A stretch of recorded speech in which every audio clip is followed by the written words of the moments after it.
morning, fellow horror fans. My name is Gracie. And I'm Abby. And we're the hosts of the podcast Good Morning Nancy. That's morning with an O-U. Want to listen to a horror movie podcast from the female perspective? Then check out our show. Not only do we discuss our favorite horror films and why we love them, but we also point out any representation in the film. All while drinking a nice cup of coffee. We've got episodes on Beetlejuice, The Thing, Prom Night, Saw, Frankenstein, Jaws. There's something for everyone. So go to goodmorningnancy.com and have a listen, won't you? Remember, that's morning with an O-U. That's M-O-U-R-N-I-N-G. goodmorningnancy.com. We love you all to death. Have a great morning. Goodbye.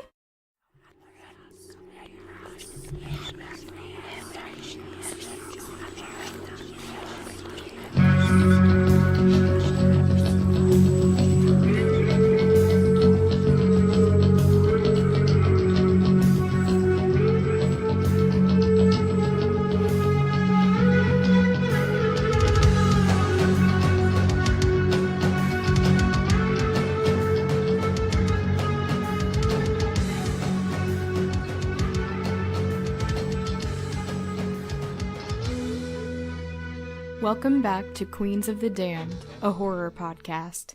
Before we get started, we want to thank our new patron, Sharon, for her generous donation. If you wish to support us, visit patreon.com/QOTD podcast. Today, we've prepared a post-Thanksgiving feast for you. Perhaps you thought your family was the most dysfunctional, but the families we discuss in this episode, both real and imagined, are arguably much more frightening. Enjoy. Arizona Clark was born in 1872 in southwest Missouri, and she grew up on a small farm. And while she was growing up, she was known for her temper. She would constantly argue with her siblings and her dad and everything, so she was a spitfire from the beginning, pretty much. And at the time where they lived in West Missouri was known as the Cradle of Bandits. I got most of this information from a History Channel documentary that I watched just about 2 hours ago. So all the quotes are coming from this, just so you know. The town was known as the Cradle of Bandits. Obviously, they had a lot of extremely famous outlaws. It's kind of legend at this point, but they think that perhaps Jesse James and his band of outlaws rode through town, and Ma Barker saw this while she was growing up, and that kind of sparked her interest in the outlaws, this kind of glorified sort of mythical person. So in 1892, she married this poor tenant farmer, and his name was George Barker. And he was the complete opposite of her. He was soft-spoken, and he basically took all her shit all the way through. They had 4 sons together, and she was known there as an all-around kind of model country woman. She was a good cook, and she attended church, and just kind of blended in. But as her boys grew to school age, they became poorer and poorer, and the kids would bully the neighborhood children, and I mean, beat them up really badly. They would vandalize stuff, break windows, steal stuff, etc. And she was going by Kate at this time. She refused to discipline them. So if anyone ever suggested that she punish them, or even talk to them about it, she would fly into a rage. This continues throughout her whole life. So things get so bad that they just have to up and move, and this happens several times. So congratulations, Newtown, that gets this family, and the boys just kind of keep doing what they're doing. And they lived in this rundown shack on the edge of town. Super poor still. And pretty soon, the boys get older, they're teenagers, they're young men, and when her oldest son, Herman, gets arrested for petty theft in 1910, they say that she used the same hysterical tactics with the police that she had with her neighbors to get him out of it. She'd rage at them, threaten them, and then cry, and it worked. They didn't want to arrest the boys anymore because they didn't want to deal with their mom. So when 2 more of the boys, Doc and Fred, became teenagers, it got even worse. And they moved again, this time to Tulsa in the spring of 1915. And Kate claimed that they were being persecuted by the police and that's why they had to move. And so, but people in the town weren't fooled. The boys joined the other neighborhood troublemakers, kind of informing this gang called the Central Park Gang. And Ma loved it. Like, she helped. They used their house as this gathering place for the gang, and she became like a surrogate mother to all these boys. So by the early 1920s, 2 of the boys were in prison, surprise, surprise, and Lloyd was sentenced to 25 years for a failed post office robbery, super lame, and Doc killed, I know, like, oh, boring, 25 years for that. Doc killed a night watchman and was also in prison, and he was serving life. And finally, the husband takes off and decides he doesn't want to deal with this anymore. He hung in there for like a really surprisingly long time. So George is gone. And then Fred was convicted of grand larceny, and I think he was serving 10 years. So there's 3 in prison and 1 still on the loose. And Herman is the one that was still on the loose. He was going around and stealing shit from all these towns, and he would send stuff home to Ma. And obviously she loved this because she was always really poor. And then on August 29th, 1927, Herman killed a deputy and he was cornered by police, and he shot himself in the head rather than be taken into custody. Apparently this destroyed Ma Barker, and it's easy to tell because if you go to the cemetery where they're all buried, you can see that she had this giant tombstone erected for Herman. And her plaque and I think some of her other sons' plaques are all still the temporary ones. Like, they never even put those in there. So it's just this like really weird, incongruous gravesite for this family. And then once her son died, she lost it. She started to campaign to get her other 3 sons out of prison, and she played the mom card, like, as a mother, I just can't be away from them, and you just have to let them go. And I mean, she pestered and stalked these people, the parole board, everyone, to try to get her sons out. And she hooks up with this guy named Arthur Dunlop, who was a billboard painter. And apparently he drank more than he worked, so she depended on her daughter-in-law, Herman's wife, for groceries. And she hated this because she hated all of the women her sons fell in love with. And, like, these women were all decent people. They weren't outlaws. They were, like, waitresses and store clerks. And so there's this, like, really creepy element of her wanting to protect the love of her sons and not share it with another woman. Whoa, it just gets weirder, don't worry. So now we're in early 1931, and just to remind you, this is the start of the Great Depression, and everyone is super poor. But Fred unexpectedly gets paroled, and he brings along a friend named Alvin Karpus, who Ma apparently treated more like a son than she did her own sons. And the shack became a place for planning the robberies again. And they started out with smaller bank robberies. So it's her son Fred and this guy, I think he must have met in prison, Alvin.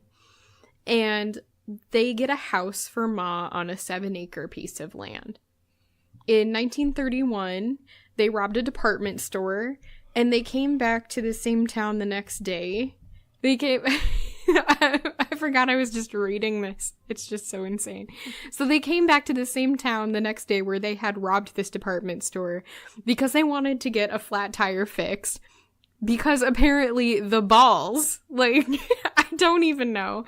And the sheriff approaches them, and sadly, they shoot him 4 times from point blank range. And this is what starts their killing spree. So soon they're wanted all over. And this is where they start moving around really fast. So they go to St. Paul, Minnesota. And that was a super corrupt city where outlaws could basically do anything they wanted and wouldn't get caught. They had all the policemen bought off and stuff. And this family posed as the Andersons. They posed as this band of traveling musicians, and they hid their Tommy guns in their violin cases, which is so 30s. I can't even.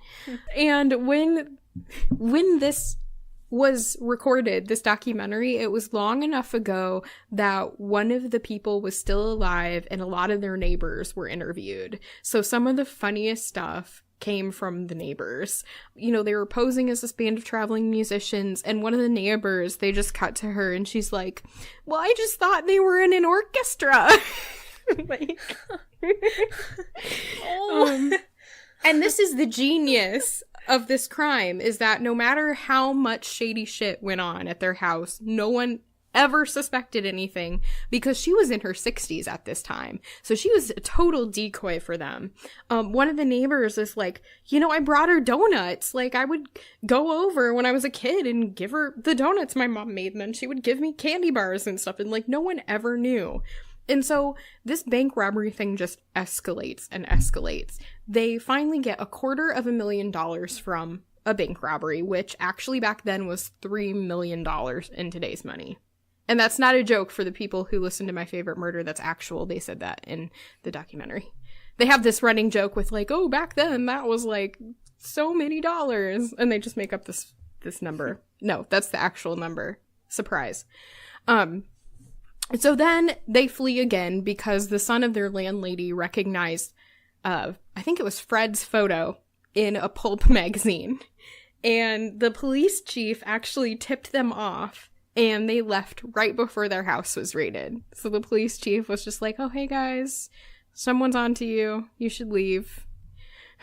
So they do. And suddenly Fred and Alvin, they suspect Arthur Dunlop, who is Ma's new lover, of running his mouth to the police. And so they decide to, quote unquote, send him to Chicago. And he made it to Wisconsin, where they took him into the woods and shot him. And Ma didn't know about this. This was one thing she didn't have a hand in. She's like slowly starting to lose control of the gang that she's created of her sons and these other people. But apparently next to Arthur Dunlop's body was a single black woman's glove. And some think it was their sons. It was the sons sending him a message that he shouldn't have fallen in love with her mother. Creepy, creepy. Then they moved to White Bear Lake in Minnesota, and they rent a cottage, and they drove to a bank in Kansas over 600 miles away. When they robbed it, they couldn't get in the main safe. So they had pistol whipped the vice president so hard that he couldn't remember the combination. And one of the tellers they interviewed said he was hit so hard that there was even blood spattered on the roof of the vault. And they got $20,000 in cash and $200,000 in bonds. And then after that, it's 1932 and Doc gets paroled. So the other son joins. And all this haranguing and bribe money finally got him out of prison. And so he joins the bank robberies. And they come up with this really reckless plot to rob another bank in Minneapolis. But during the robbery, one of the tellers pushed the button that called the police. And then these two officers showed up. But one member of the gang had a machine gun set up on a tripod, and he put 10 bullets in one of the officers, who died instantly. The other guy, he died a couple of days later. So this historian, they quote, says, "It was just the kind of machine gun-filled, violence-filled robbery that the Barker-Karpus gang loved, and other gangs, like the Dillinger gang, tried to avoid. They were so reckless and got away with it so much longer than the Dillingers ever did." I don't even know how. I think it was probably because of Ma, but... So, there's more. I'm gonna try to make it... They go for like a while doing a bunch of stupid shit. And they just get worse and worse. They finally shoot a motorist that approached them and kill him with a Tommy gun. And Ma begins to get increasingly more paranoid that they're going to be imprisoned or shot because they're not planning anything out very well. And she's kind of stuck at home. Someone says that her greatest pastime was working jigsaw puzzles. So she's at home, like, doing her jigsaw puzzles, and her sons are out, like, robbing banks. So eventually people figured out who they were, but I don't know why nothing ever came out of that. Like, they eventually moved her over to Chicago, even though the FBI knew who they were when they were living, I think they were living in Minnesota at that time. Finally, they decide to kidnap this wealthy businessman, and they demand a ransom of $200,000, and they literally just grabbed him while he was getting in his car to go to work. Like, no planning, they're like, well, let's just nab him then. And this is a huge mistake because this family was really good friends with President Roosevelt. So, I don't think they really knew this when they went into it.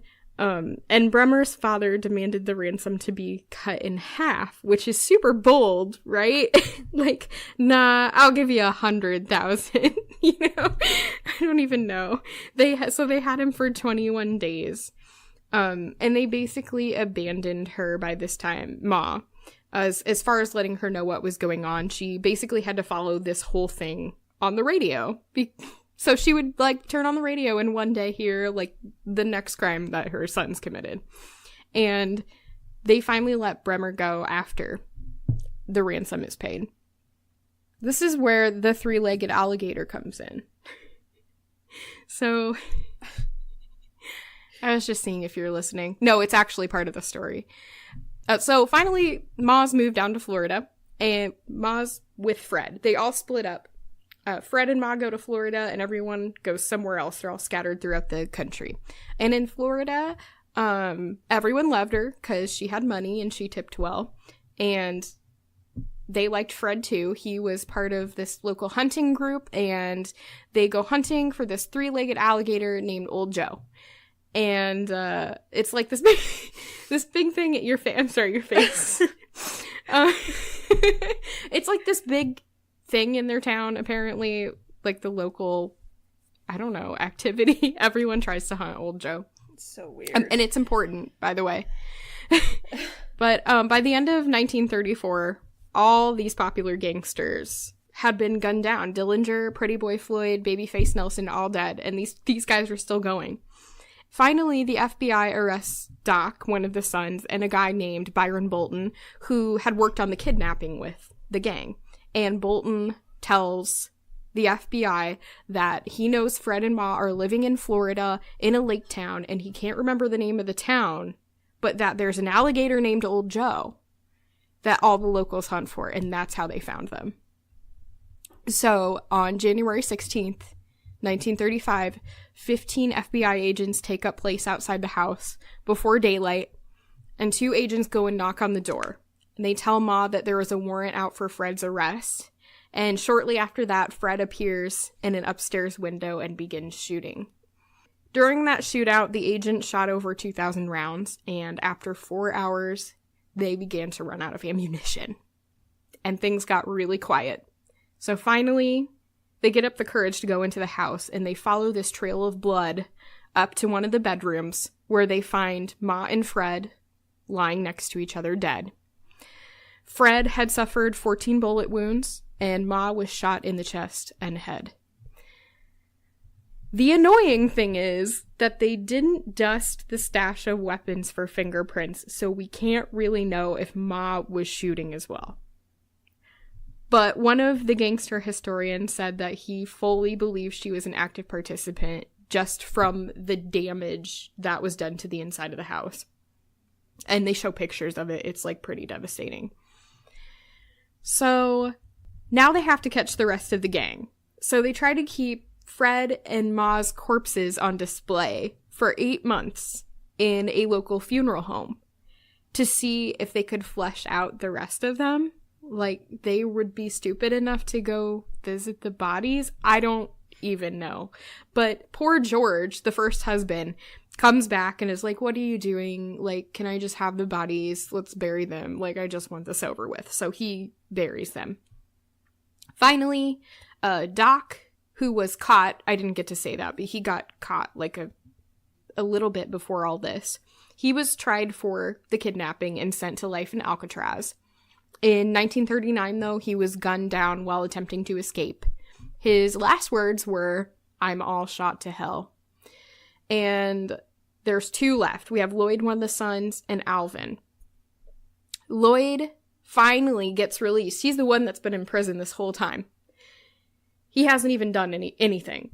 So he lived 16 years in peace, but then he was murdered in 1949 by his wife, who killed him with a shotgun blast to the face. So no happy endings for anyone in this family.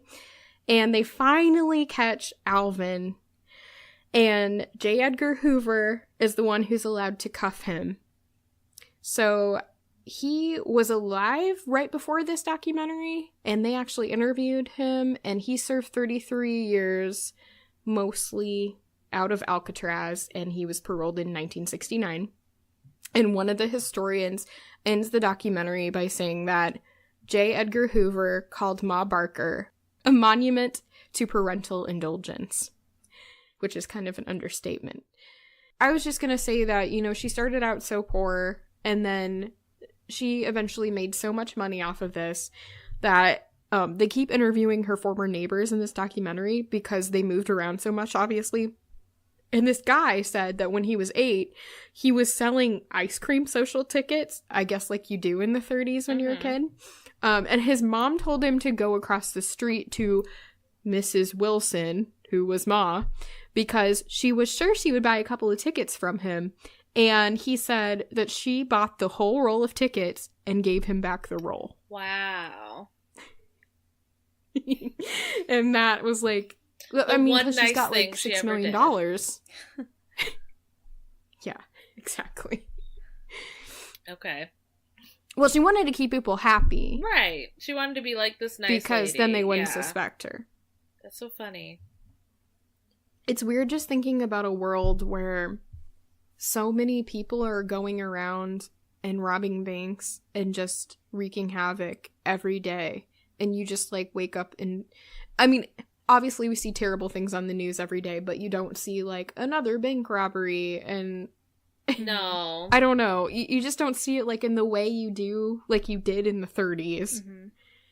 Yeah, no, you really don't. But I mean, I guess now that there's, you know, dye packs and money and security cameras and the cops are 2 seconds away when you call 911, I guess it just makes it harder. Mm-hmm. I almost wish they'd go back to bank robberies and away from mass shootings. So, there was just another one in Chicago at a hospital. Right. Yeah. It's just, ugh. Anyway, okay. That was a downer. Sorry. Yeah. I mean, this wasn't a downer. I mean, you know what? To be fair, during this documentary they interviewed one of the girls whose father was shot. Oh, of course. I guess I just thought, like, bank robberies without people getting killed.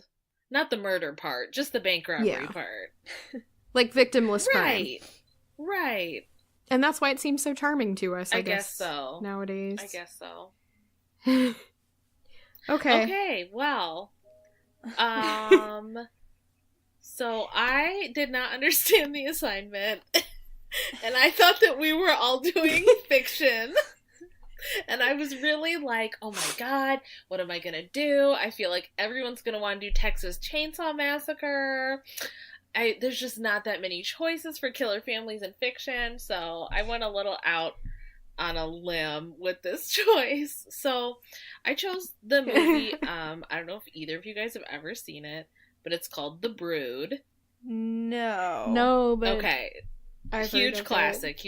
So 1979, written and directed by David Cronenberg, who of course is a huge icon in horror, for really gross, graphic horror movies.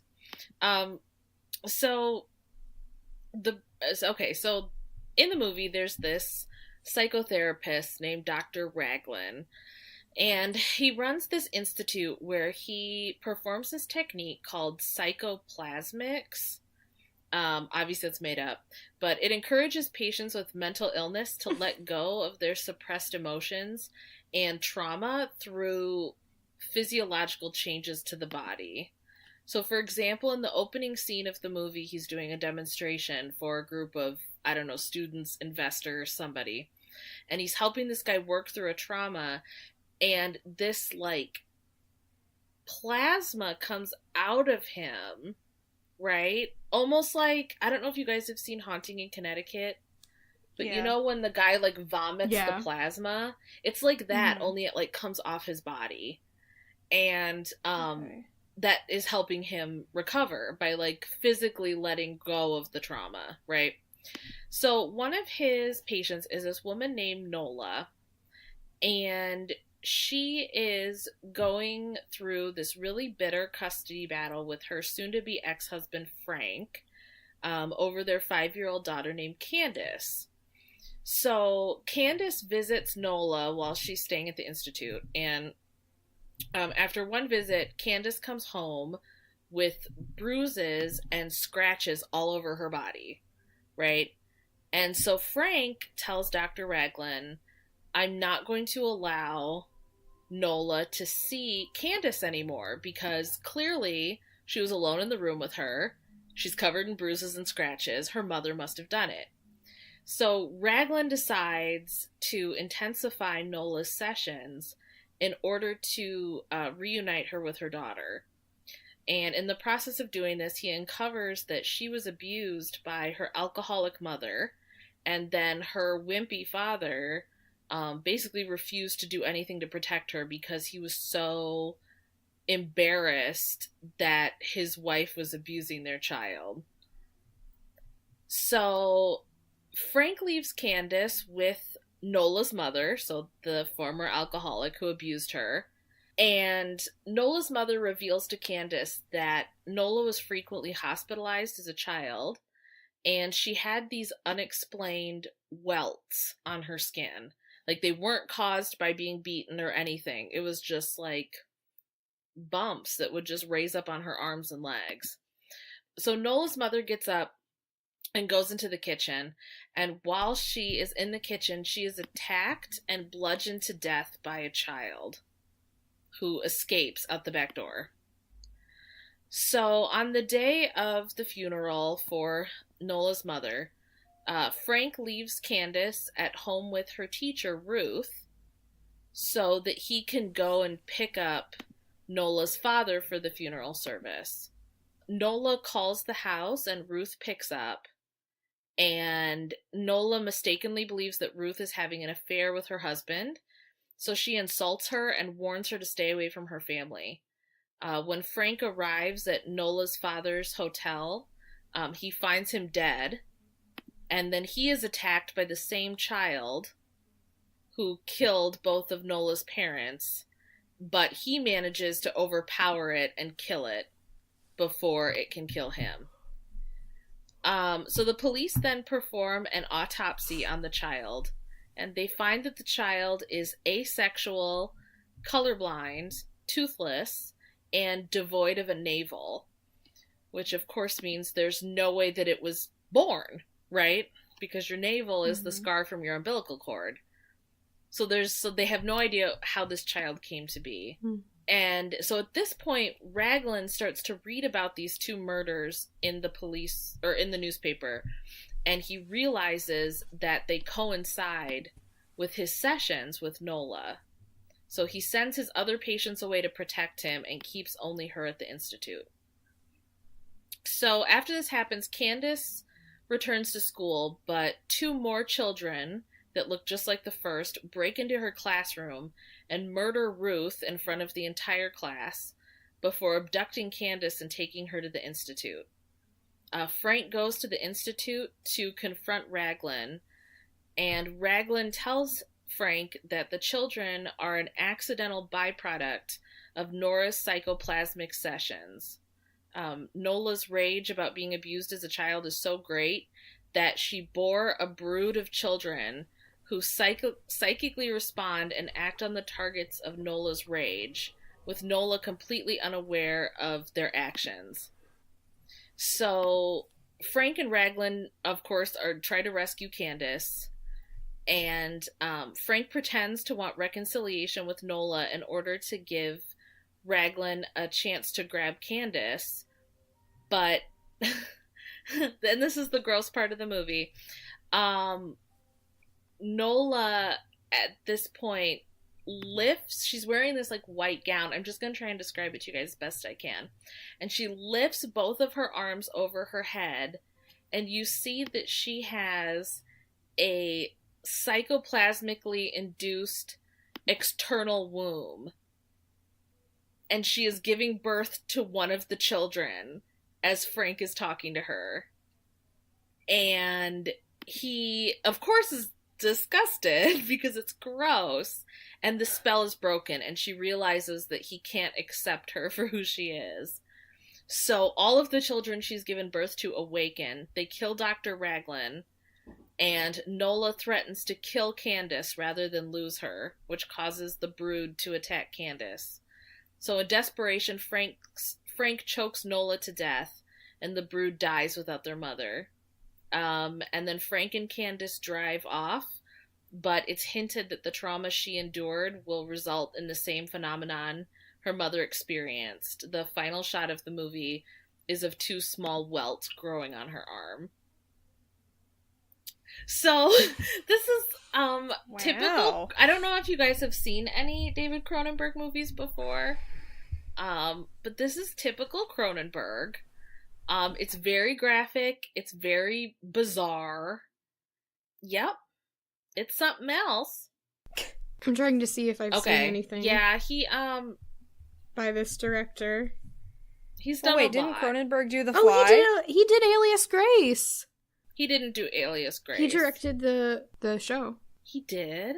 No, I thought that was Sarah Polley. He's Canadian. Didn't Cronenberg do The Fly? Yes, he did do The Fly. Okay. He did. And yeah, Alias Grace had the same director for all the episodes, I think. So he must have produced it. I don't know why it shows up here. Yeah. But in any case, he did this movie called Crash, which is not the Crash that won Best Picture, but it's one about people who are like obsessed with people that have been in car crashes.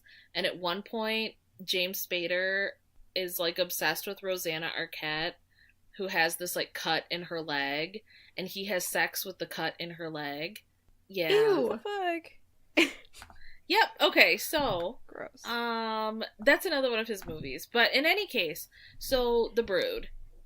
So this movie, I'm sure shockingly to everyone involved, this movie was not really well received by critics. People thought that it was really disgusting. They were extremely grossed out. Roger Ebert gave it 1 star, Oh my God. which I love Roger Ebert, but he gave it 1 star and he said it was a nasty little movie. So Cronenberg, when he was making this movie, he had just been through a really bitter divorce, shockingly, and he had to fight for custody of his child. And this was shortly after the movie Kramer versus Kramer came out. I don't know if you guys have ever seen that, but it's Meryl Streep and I want to say like Dustin Hoffman. I might be wrong. Anyway, it's about a custody battle. But David Cronenberg felt like that movie was really like schmaltzy and kind of feel good in the end. And he was like, this is not true. Like, these prolonged, nasty custody battles don't turn out with like everyone realizing that they can be friends at the end. Right? So that's why he decided to make this movie. And so when making this, he was unable to find enough little people to play the Brood.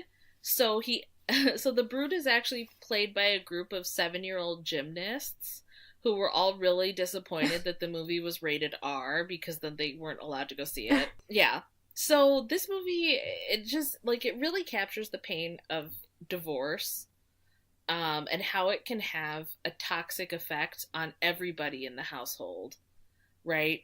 I mean, the parents are divorcing each other, but it ends up affecting the child the most. The custody battle ends up affecting the daughter the most, right?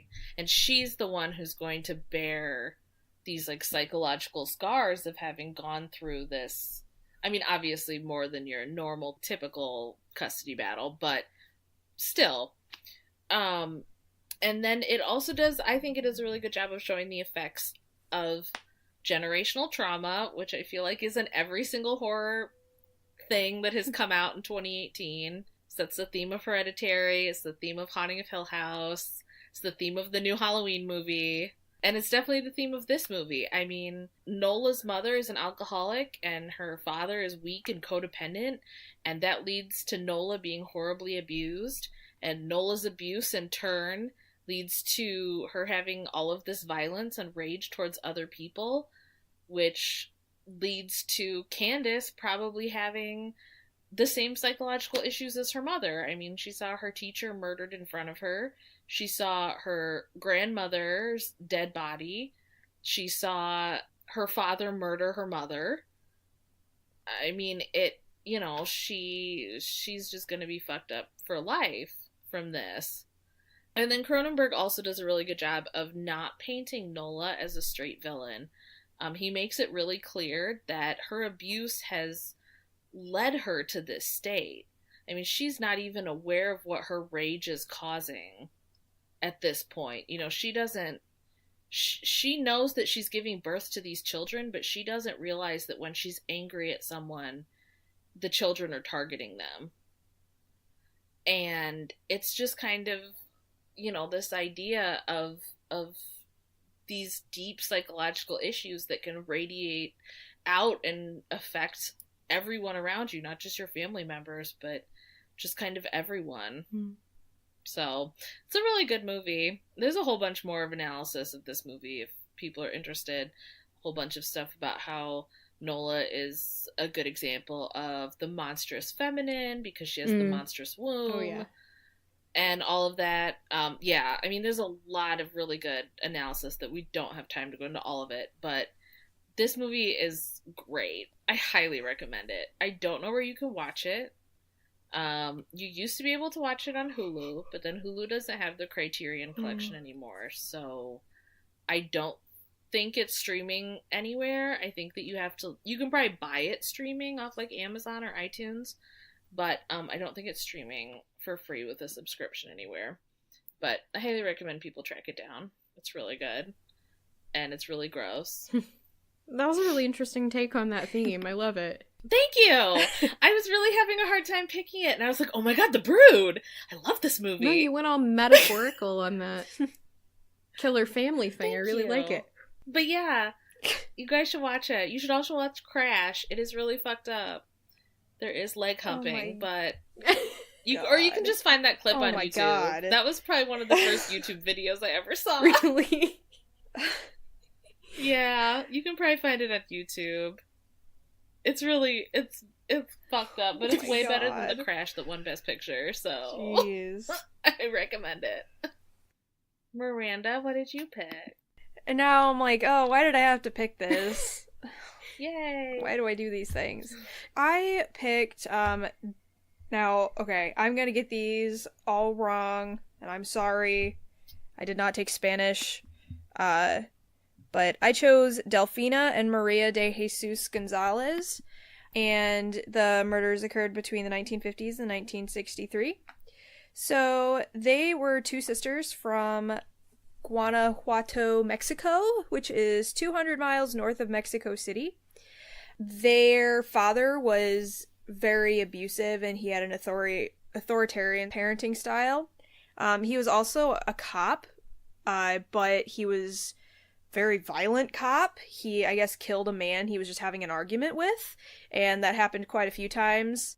And I guess he would lock his daughters in a jail cell if they wore makeup or dressed too risque. And eventually their family was forced to move because their dad made too many enemies, like killing people because of arguments.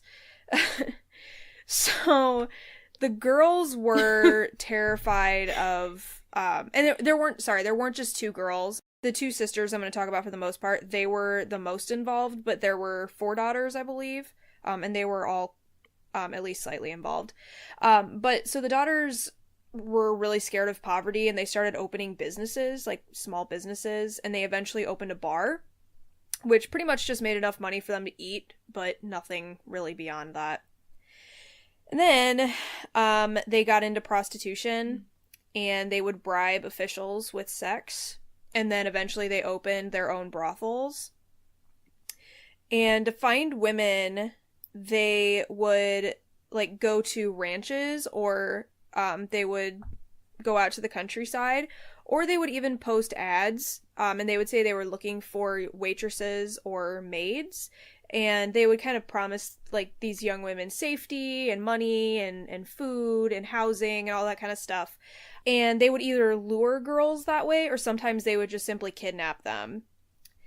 So they owned a place called Rancho El Angel, which is not pronounced that way, in San Francisco del Rincon, again, not pronounced that way, between the 50s and 60s, and it was nicknamed the Bordello from Hell. And this was one of their brothels that was really, really awful. Young women that they either kidnapped or lured in that were virgins would be reserved for richer men. And the women who these young women, when they were first brought in, their initiation was to be raped and then given ice baths. The girls could only buy clothes and makeup from the sisters, and they were never allowed to go outside. So when the young women became too sick, when they started to lose their looks, or they stopped pleasing their customers, they were killed. Sometimes the women or the sisters would kill customers who had large amounts of cash, and then they would say that their customers just got sick. If the young women got pregnant, they were forced to abort their child. If they were too sick or they were malnourished, they'd be locked in a room to starve, or they'd be beaten by the other prostitutes. So eventually, Delfina's son was murdered, and I believe murdered by a cop, but I didn't fully understand how he was killed. But her son was murdered, and the bodyguard eventually tracks the killer down and kills him. But at the same time that this happens, and the sisters are kind of in mourning, a procuress, Josefina Gutierrez, was picked up on suspicion of kidnapping. I guess she was, like, transporting prostitutes to their brothel, and she was picked up, and then she ends up ratting out the two sisters. So the police end up searching the property, and the villagers actually demand that the sisters be lynched, because they're so upset.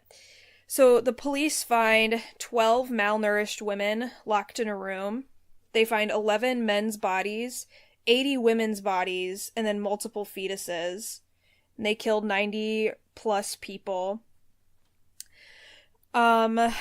So, like I said, they had 2 other sisters who also assisted, but they weren't as involved. So one of the sisters, Carmen, ended up dying from cancer in prison. And then another sister, Maria Luisa, goes mad in fear of the protesters possibly killing her. That was like her fear of being lynched, basically. So in court, the 12 women that they found in the closet said that the sisters practiced Satanism, and that they also forced the girls to have sex with animals. Yeah, and then they also accused the 2 sisters of corrupting and bribing local officials. So the sisters were arrested January 14th, 1963, and they were sentenced to 40 years in prison. Delfina ends up dying in prison, but Maria gets out, and she drops out of sight. No one really knows when she was freed, why she was freed, or where she even is. But then in 2002, workers found 20 skeletons buried near the ranch. And if it was the sisters, it would raise the death toll to over 110 victims. And yes, and there is apparently a book written about them that I did not read, but I'm kind of interested in reading now, called, well, I probably can't read it. It's called Las Muertas, by, I really cannot pronounce this last name at all. His first name is Jorge, though, We'll post a link to the book Sure. on WordPress, and you guys will know what I'm talking about. Yeah, so that's my pick. Really, really messed up, really gross stuff. But yeah, possibly over 110 people killed by these two sisters. That's so interesting, though. Like, and it doesn't surprise me that they went bye-bye and kind of vanished into wherever. Yeah, it doesn't really surprise me. I don't think Mexico is known for their robust criminal justice. I think they were originally sentenced to a prison that wasn't like high security, and then after the townspeople were so riled up and wanted so badly to lynch the women, they put them in like a maximum security prison. Yeah, that sounds about right. That's so interesting. I've never heard of this before. Crazy. It's really sad.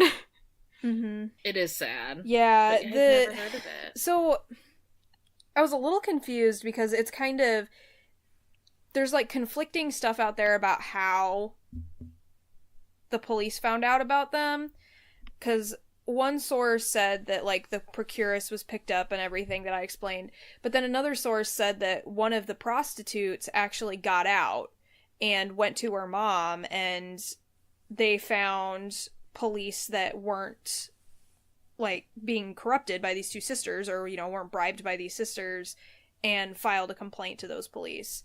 So either way, someone ratted them out. Can end the episode on a really depressing note. You can get this book in English for anyone that wants to read it. Yay. I found it on Amazon. It's like a classic, apparently. Really? It says that it's a, let's see, opening with a crime of passion after a years-long love affair has soured, The Dead Girls soon plunges into investigation of something even darker.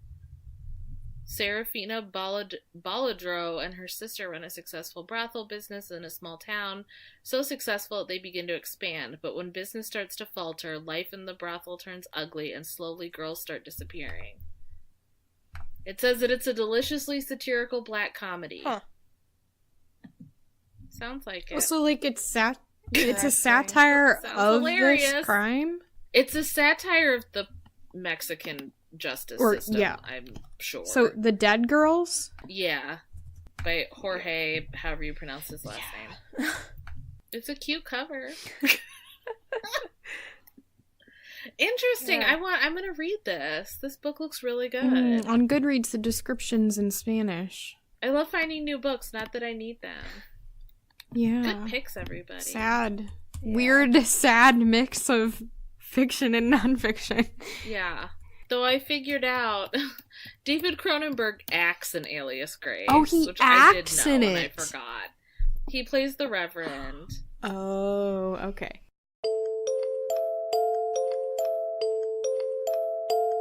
Thank you so much for listening. Don't forget you can follow us on Twitter at QOTD Podcast, on Facebook at facebook.com/QOTD Podcast, Tumblr at queensofthedamnpodcast.tumblr.com, and YouTube at Queens of the Damn Podcast. Don't forget to rate, review, and subscribe on iTunes, Podbean, Stitcher, YouTube, Google Play, and TuneIn Radio. You can also follow us on our blog, queensofthedamnpodcast.wordpress.com, to find bonus content and extra information on our episodes. If you would like to donate to our show, you can find us at patreon.com/QOTD podcast, where you can receive special perks as a listener for becoming a monthly patron. If you would like to make a one-time donation, you can send it to QOTDpodcast@gmail.com on PayPal. We'll see you next week.